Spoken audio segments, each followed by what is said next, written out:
ஸ்ரீ சுந்தர காண்டம் இரண்டாவது சர்க்கம். இரவில் லங்கையில் புகுதல்.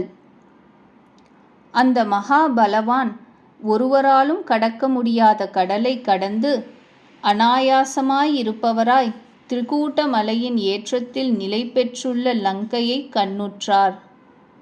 அப்பொழுது மரங்கள் சொரிந்த மலர் மாரியால் அங்கு செல்வனே வர்ஷிக்கப்பட்டவராய் புஷ்பமயனாய் சொன்னபடி செய்து முடித்த ஜெய வீரன் போல் விளங்கினார். சிறந்த விக்கிரமம் படைத்தவரான ஸ்ரீமானான வானரர் யோஜனைகளின் 100 தாண்டி சிரமத்தை அடையவில்லை. அதற்காக பெருமூச்சு கூட விடாதவராக இருந்தார். நான் யோஜனைகளின் அநேக 100களை தாண்டிச் செல்வேன். 100 யோஜனையாக அளவிடப்பட்ட கடலின் அக்கறை எம்மாத்திரம்? வீரியமுடையவர்களுக்குள் சிறந்தவரும் தாவிச் செல்வோர்களுக்குள்ளும் உத்தமராய் வெகு வேகமுடையவருமான அவர் மகோததியை தாண்டி லங்கையையும் கிட்டிவிட்டார்.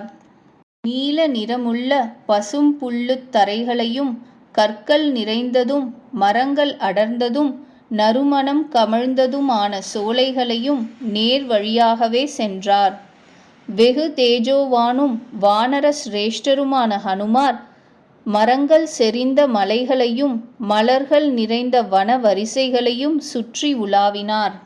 அந்த வாயுகுமாரர் கெடுமுடிகளோடு கூடின அந்த பர்வதத்தில் நின்று கொண்டே சோலைகளையும் உபவனங்களையும் அந்த லங்கையையும் கண்ணுற்றனர்.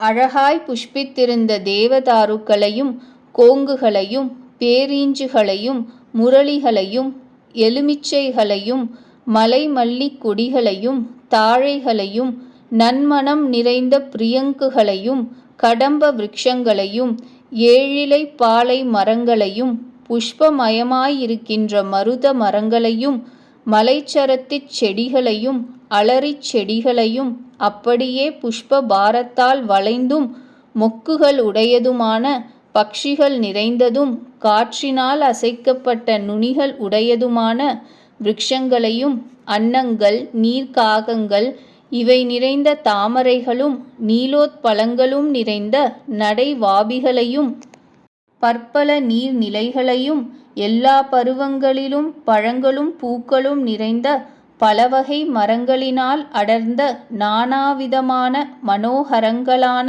உல்லாச சோலைகளையும் அழகான உத்தியான வனங்களையும் வானரோத்தமர் கண்டார்.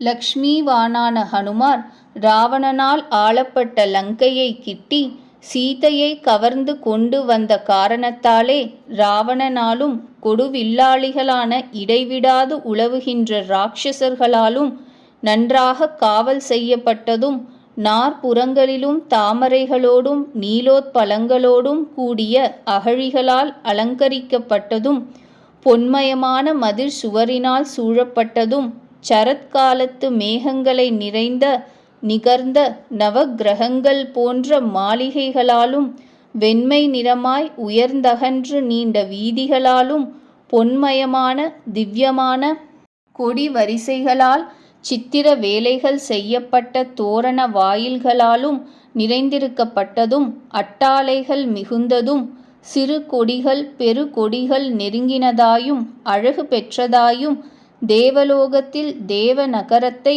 அதாவது அமராவதியை போலும் இருக்கின்ற லங்கை என்ற மகாபுரியை கண்டார். அந்த வானர சிரேஷ்டர் பர்வத சிகரத்தில் நிலை பெற்றுள்ள லங்கையை வெண்மை நிறமுள்ள நலம் பொருந்திய மாளிகைகள் உடனே ஆகாசத்தில் மிதக்கும் ஒரு பட்டணம் என நினைத்தார். விஸ்வகர்மாவினால் நிர்மிக்கப்பட்டதும் ராட்சசேந்திரனாலே பாதுகாக்கப்பட்டதும் ஆன புரியை ஆகாயத்தில் அந்தரமாய் மிதப்பது போலவே ஹனுமார் கண்டார். வானரர் மதில் சுவரின் மேடையை அல்குலாக உள்ளதும் நீர் நிறைந்த அகழியை வஸ்திரமாக உடையதும் பீரங்கி சூலம் இவைகளை தலைமயிராக உடையதும் அட்டாளைகளை காதணிகளாய் உடையதும் விஸ்வகர்மாவினால் மனதினாலே சரியாய் ரூபம் கொடுக்கப்பட்டு நிர்மிக்கப்பட்டதும் கைலாச சிகரத்தை ஒத்ததும் ஆகாயத்தை உராய்வது போலிருப்பதும் மேன்மேல் உயர்ந்த சிறந்த மாளிகைகளினாலே ஆகாசத்தில் பறக்கிறது போலிருப்பதும், பாம்புகளால் போகவதி பட்டணம் போல கொடிய ராட்சசர்களால் நிறைந்துள்ளதும், நன்கியற்றப்பட்டதும் மலினமின்றி நன்கு விளங்குவதும், முன்னாளில் குபேரனால் வாசம் செய்யப்பட்டதும், சூலம் பட்டசம் முதலிய ஆயுதங்களை கையிலே தரித்த கொடிய பற்களை உடைய அநேக சூரர்களான கோர அரக்கர்களால் பாம்புகளால் குகையைப் போல் காவல் செய்யப்பட்டதும், இத்தன்மையது என்று எண்ணற்கரியதுமான லங்கையை வடக்கு வாயிலையும் கிட்டி ஆலோசித்தார். அதற்கு பெரும் காப்பாக உள்ள சமுத்திரத்தையும் கொடிய பகைவனான ராவணனையும் அந்த வானரர் மனதில் நினைத்து ஆலோசித்தார். இங்கே வானரர்கள் வந்தும் பிரயோஜனமற்றவர்களாவே ஆவார்கள். ஏனென்றால் தேவர்களாலும் யுத்தத்தினால் ஜெயிக்க லங்கை முடியாது. ராவணனால் பரிபாலிக்கப்பட்ட அடைதற்கரிய வித்யஸ்தமாயிருக்கின்ற, எப்படி இருக்கிறதென்று உள்ளபடி அறிய முடியாத இந்த லங்கையை அடைந்தும் அந்த பெரும் தோள்களை உடைய ஸ்ரீ ராகவன்தான் யாது செய்ய போகிறார்? ராட்சசர்களிடத்தில் இன்சொல் சொல்லல் என்ற உபாயத்திற்கு இடமில்லை. கொடுத்தலுக்கும் முடிய போகிறதும் இல்லை. பிரித்தலுக்கும் இடமில்லை. யுத்தத்திற்கோ எண்ணக்கூட முடியவில்லை. ஏனென்றால் வாலிபுத்திரனுக்கும் நீலனுக்கும் புத்தியிற் சிறந்த அரசருக்கும் எனக்குமாக 4 மகாமகிமை பொருந்தியவர்களான வானரர்களுக்கு மாத்திரம் இங்கே புக முடியும். ஜனகரின் பெண்ணான வைதேகியை பிழைத்திருக்கிறாளா அல்லது இல்லையா என்பதை தெரிந்து கொள்கிறேன். அவளை கண்டு கொண்டு அதன் பின்பு ஏதாகிலும் ஒன்று ஆராய்வேன். ஸ்ரீராமருடைய நன்மையில் ஏகாக்கிர சித்தரான அந்த கபி குஞ்சரர் அந்த மலை முடிமேல் இருந்து கொண்டு அப்பொழுது ஒரு முகூர்த்த காலம் சிந்தித்திருந்தார். கொடியவர்களான வலிமையுடைய ராட்சசர்களால் காவல் செய்யப்பட்டதான ராட்சசர்களுடைய நகரம் என்னால் இந்த உருவத்தோடு பிரவேசிப்பதற்கு கூடியது அல்ல. ராட்சசர்கள் எல்லோரும் பேராண்மை உடையவர்கள், பலசாலிகள், மிக்க வீரியமுடையவர்கள். ஆதலால் ஜானகியை தேடுகிற என்னால் வஞ்சிக்கத்தக்கவர்கள். லங்கை நகர் என்னால் கண்ணுக்கு புலப்படாத உருவத்துடன் இரவில் தேடி பார்க்கத்தக்கது. பெரிய காரியத்தை முடிக்க உள்ளே புக எனக்கு இது தக்க சமயமே. அதை தேவர்களாலும் அசுரர்களாலும் புகுதற்கரிய அப்பேர்கொத்த பட்டணமாக ஹனுமார் தெரிந்து கொண்டு அடிக்கடி பெருமூச்சு விட்டு யோசித்தார். துராத்மாவான ராட்சசேந்திரனான ராவணனால் காணப்படாதவனாய் எந்த உபாயத்தால் ஜனகரின் புத்திரியாகிய மைதிலியை தேடுவேன்? பிரமாணம் செய்து கொடுக்கப் பெற்ற ஸ்ரீராமரது காரியம் கெடாதிருக்க வேண்டும். ஜனகரின் புத்திரியை தனியாக ஏகாந்தத்தில் தனியாய் எப்படி காண்பேன்? காரியங்கள் முடிவு பெறுவனவாக ஆன போதிலும் ஸ்திர புத்தியில்லாத தூதனை அடைந்து தேச காலங்களுக்கு மாறுபட்டு சூரியோதயத்தில் இருள் போல் அழிந்து விடுகின்றேன். இது செய்யத்தகும் தகாது என்ற விஷயத்தில் நன்றாய் தீர்மானிக்கப்பட்டதாக இருந்தும் உத்தேசித்த காரியம் விளங்குவதில்லை. ஏனென்றால் தன்னைத்தானே எல்லாம் தெரிந்தவனாக எண்ணிக்கொள்கின்ற தூதர்கள் காரியங்களை கெடுத்து விடுகிறார்கள். எப்படி செய்தால் கோரிய காரியம் கெடாதிருக்கும்? எப்படியானால் கெடுதி நேராது? எப்படி செய்தால் சமுத்திரத்தின் தாண்டுதலும் வியர்த்தமாக ஆகாமல் இருக்கும்? நான் ராட்சசர்களால் காணப்பட்டேனாகில் ராவண சம்ஹாரத்தை செய்ய எண்ணிய பெரியோரான ஸ்ரீராமருடைய இந்த காரியம் நிஷ்பலமாக ஆகிவிடும். ராட்சச உருவத்தோடு இருந்தாலும் ராட்சசர்களால் எங்கேயாவது கண்டுபிடிக்கப்படாமலே இருப்பதற்கு முடியாது. வேறு ஏதேனும் ஒரு உருவங் கொண்டவனுக்கென்றால் சொல்லவும் வேண்டுமோ? இங்கோ வாயு பகவான் கூட தெரிந்து கொள்ளப்படாமல் சஞ்சரியார் என்பது எனக்கு தெரிந்த விஷயம். பலமுற்று உயர்ந்த அரக்கர்களுக்கு தெரியாததும் ஏதாவது உண்டா? நான் இருக்கும் ரூபத்தோடு கூடினவனாக நான் இங்கு நிற்பேனாகில் நாசத்தை அடைவேன். இறைவரின் காரியமும் கெடுதியுறும்.